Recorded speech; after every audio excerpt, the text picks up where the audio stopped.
Hello everyone, welcome back to the channel. स्वागत है आप सबका एक और नए डेली ट्रेडिंग सीरीज के न्यू वीडियो में। तो जैसे कि आप लोग पहले भी थंबनेल देख चुके हो, आज मैंने लिटरली 3 आवर का प्रॉफिट बुक किया है in even when the market was trading sideways.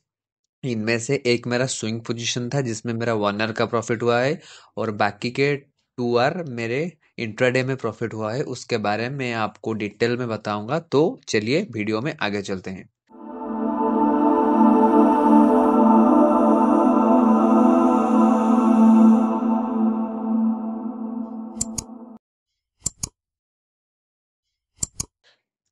पहले मैं आपको यहाँ पे पोजीशंस दिखा रहा हूँ।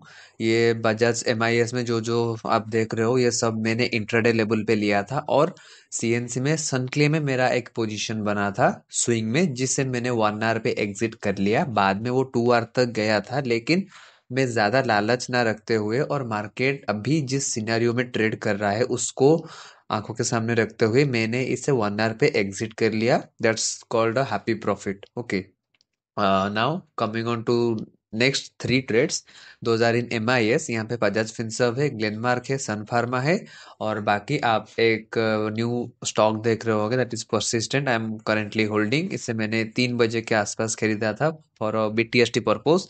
देखते हैं कल ये कैसा परफॉर्म करता है। तो मैं अगर यहाँ से शुरुआत करूंगा तो पहले मैं प्रिफर करूंगा daily time frame.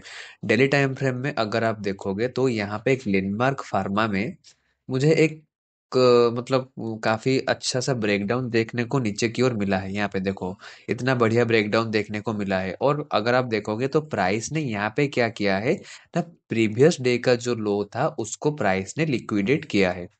Now coming to the smaller time frame.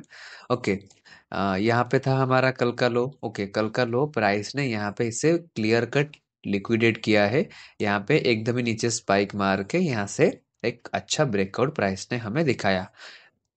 अभी यहाँ पे जो मेरा ट्रेड था उसे हम बोलते हैं ओपनिंग रेंज ब्रेकआउट।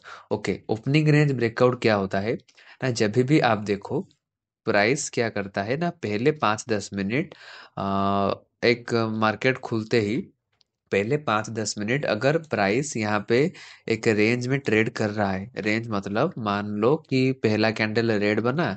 ओके, फिर दूसरा कैंडल रेड बना, फिर तीसरा कैंडल रेड बना। Okay, now coming on to the fourth candle, जैसे ही हमें एक ग्रीन कलर का कैंडल देखने को मिलता है वो हो जाता है हमारा opening range. That means two candles of opposite colours. जब ये सिनेरियो हमें देखने को मिलता है उसे हम बोलते हैं ओपनिंग रेंज। अब यहाँ पे क्या हुआ था, ओपनिंग रेंज में अगर मार्केट का सेंटिमेंट बुलिश है और अगर आप देखोगे ओपनिंग रेंज के हायर पार्ट पे अगर प्राइस ट्रेड कर रहा है, that means we can plan a long entry here. अगर सिनेरियो कुछ उल्टा है ओपनिंग रेंज में और मार्केट का सिनेरियो डाउन है और प्राइस आके अपने डे लो के आसपास ट्रेड कर रहा है, तो हमें वहां पे सेल या फिर शॉर्ट ट्रेड प्लान करना होता है। तो यहाँ पे मैं अगर आपको सिंपली बताऊंगा तो यहाँ पे देखो, ये 9:15 वाला कैंडल था हमारा, ये था हमारा 9:18 वाला candle. This is purely 3 minute time frame.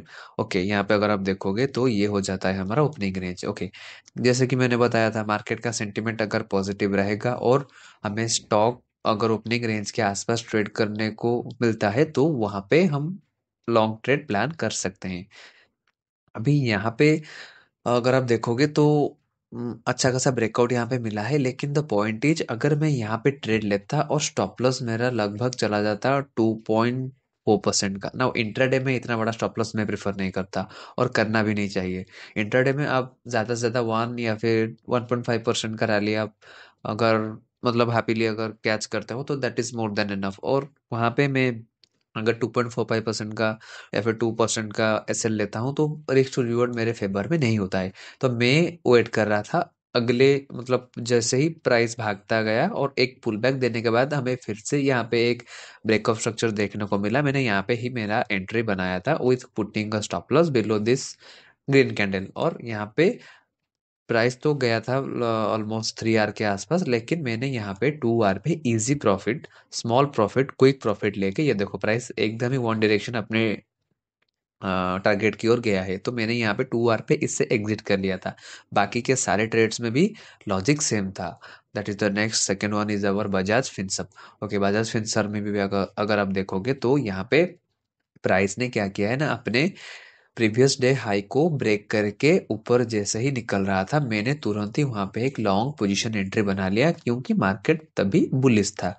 Okay, यहाँ पे ओपनिंग रेंज हमारा हो जाता है ये 915 यहाँ पे, या ये जो ब्रेकआउट आया है ये होता है हमारा ओपनिंग रेंज ब्रेकआउट। लेकिन द पॉइंट इज, मुझे यहाँ पे प्रीवियस डे हाई दिख रहा है, जो कि इंट्राडे लेवल में एक बहुत ही क्रुशियल ये होता है, लेवल होता है। अगर आप देखोगे तो यहाँ पे भले ही ओपनिंग रेंज हुआ है, मैं इसे मार्क करता हूँ इस आरो से, यहाँ पे ओपनिंग रेंज ब्रेकआउट हमें देखने को मिला है, लेकिन जो रिजेक्शंस मिला है यहाँ पे हमें प्रीवियस डे डे के हाई के आसपास से, वो बहुत ही, मतलब यहाँ पे देखो ये बेसिकली मेरा एसएल जोन होता है यहाँ पे, तो ये अपना एसएल, अगर मैं यहाँ पे एंट्री ले लेता तो ये अपना एसएल लेके मतलब ऊपर भाग जाता। तो मैंने फिर से यहाँ पे जैसे ही प्रीवियस डे हाई ब्रेक होता है, मैं वेट करता हूँ एक तगड़े पुल बैक के लिए, और पुल बैक के बाद जैसे ही मुझे ग्रीन कैंडल देखने को मिलता है, मैं यहाँ पे मेरा एंट्री बना लेता हूँ, और उसके साथ ये वाला जोन रह जाता है हमारा स्टॉप लॉस।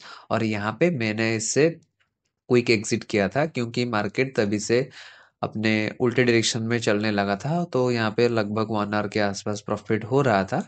लेकिन प्राइस जैसे ही घूम के यहाँ तक आ गया, तो मैंने यहाँ पे अपना ट्रेड एग्जिट कर लिया। Now coming on to the next stock, that is Sun Pharma. Sun Pharma भी सिंपल वही केस है, 5 मिनट टाइम फ्रेम में ओपनिंग रेंज हमें फॉर्म होता हुआ दिख रहा है। यहाँ पे देखो ओपनिंग रेंज फॉर्म हुआ with taking a support near the 10 EMA, और यहाँ पे आते आते प्राइस ने जैसे ही लगातार 2-3 कैंडल्स ग्रीन दिखाने के बाद, और यहाँ पे देखो एक क्लियर कट रिजेक्शन दिखाने के बाद, जैसे ही अपने 10 मूविंग एवरेज को ब्रेक कर देता है, तो मैं इसमें से क्विट कर लेता हूँ, जिसमें मुझे छोटा सा प्रॉफिट हो रहा है। अगर आप यहाँ देखोगे तो सन फार्मा में 288 का प्रॉफिट है, ग्लेनमार्क में 1109 का प्रॉफिट है, और बजाज फिंसर में 183 का प्रॉफिट है। तो ये सारे छोटे प्रॉफिट्स होते रहते हैं, तो वो कोई बड़ी बात नहीं है। द मैनेज ग्लेनमार्क फार्मा में जिस तरह मैंने ट्रेड एग्जीक्यूट किया था, और जिस तरह मैंने ट्रेड प्लान किया था, वो सारा का सारा एग्जैक्टली हमारे प्लान के अकॉर्डिंग वर्कआउट हुआ, और हमें एक अच्छा खासा प्रॉफिट देखने को मिला। और coming on to the next, that is our swing trade, that is Sunclay. Sunclay Sundaram Clayton कुछ ऐसा नाम है इसका। इसको मैंने 3 दिन पहले खरीदा था। तो यहाँ पे ये जो टोटल सपोर्ट लेवल है, इसको लिक्विडेट करने के बाद, यहाँ पे देखो ये टोटल एरिया को लिक्विडेट करने के बाद प्राइस यहाँ पे एक अच्छा खासा व्यू अप स्ट्रक्चर बना रहा था। नाउ अगर आप एक स्विंग ट्रेडर हो और मार्केट बुलिश है, तो स्विंग ट्रेड में VCP structure is very important for you and is very powerful to trade VCP structures और base out structures if you are a swing trader. तो यहाँ पे देखो सिंपली एक डाउनफॉल आने के बाद हमें एक साइडवेज एक्शन देखने को मिला, उसके साथ ही लोअर लो, ओके सॉरी, हाँ लोअर लो, हायर लो, उससे भी ज़्यादा हायर लो, तो ये हो जाता है हमारा VCP वाला स्ट्रक्चर। और यहाँ पे देखोगे तो हमें वॉल्यूम ड्राई अप भी देखने को मिल रहा है यहाँ पे देखो। तो that's the clear cut reason क्यों मैंने इसमें ट्रेड लिया था। और जैसे ही ये यहाँ पे कंसोलिडेट कर रहा था, यहाँ पे एंट्री लेके मेरा स्टॉप लॉस था इस स्विंग लो के नीचे, और इसमें मैंने 1 आवर का सेफ टारगेट लेके एग्जिट ले लिया। मार्केट का कंडीशन अभी अगर आप देखोगे तो निफ्टी जिस कंडीशन में है, तो वहां पे थोड़ा कॉन्फिडेंस लो हो जाता है स्विंग ट्रेड्स को ज्यादा देर तक होल्ड करने के लिए। आप इंटरडे लेवल पे होल्ड कर सकते हो, मैं मना नहीं कर रहा हूँ, लेकिन अगर आप बोलोगे तो स्विंग ट्रेड्स को ऐसे मार्केट कंडीशन में होल्ड करना थोड़ा मुश्किल हो जाता है। तो it's sometimes better to take small profits consistently लगातार, और प्रॉफिट होने के चक्कर में अगर आप लॉसेस ही कर रहे हो तो वो गलत है। 1 आवर मिल रहा है, that means is the safe profit. तो जितना मिल रहा है और मार्केट का कंडीशन भी आपको मतलब सिंक्रोनाइज करना पड़ेगा। आपका ट्रेड और मार्केट का डायरेक्शन दोनों बहुत ही मायने रखते हैं अच्छे खासे प्रॉफिटेबल ट्रेड्स के लिए।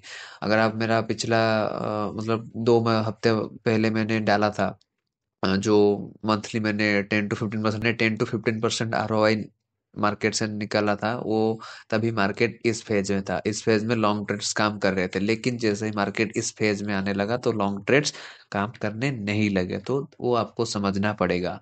सो that's a short video for today. Thank you all for watching.